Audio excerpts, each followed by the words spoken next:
आजको समाचार हेर्न पाउँदा मन काँपेको छ। भर्खर परीक्षा सकेका केटाकेटीहरू हाम्रा छोराछोरी रमाइलो गर्न गएका थिए वाटरल्यान्ड। तर खबर आयो, झडप भयो, तोडफोड भयो, 10 जना पक्राउ परे, 5 प्रहरी घाइते पनि भए।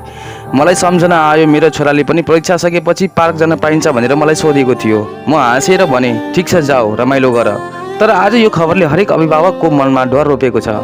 हामीले जसलाई किताब दिएर भविष्य बुन्नको लागि विद्यालय पठाएका थियौँ, उनीहरू अश्रु ग्यास र पक्राउको भिडमा हराएका छन्। यो गल्ती थियो कि गलत दिशा? आज कानुनको कारवाही हुनेछ, कसैले जवाब पनि दिनुपर्नेछ। तर मेरो जस्तो बाबुको मनले भन्छ हामी सबै जिम्मेवार छौँ, विद्यालय, समाज र सरकार र म पनि। किनभने हामीले समय दिन सकेका छैनौँ, ध्यान दिन सकेका छैनौँ। संस्कारभन्दा फरक फोनका स्क्रिनहरूमा छोराछोरीहरूलाई हुर्काइरहेका छौँ। भिडमा हिरो बन्ने रहरले उनीहरूलाई अपराध र अफसोसको बाटोमा लगिरहेको छ। आज म कुनै नेता होइन, शिक्षक होइन, सिर्फ एक बाबु हुँ। म अब सोच्न बाध्य भएको छु, के मेरो छोराको हातमा भोलि किताब हुनेछ कि ढुङ्गा?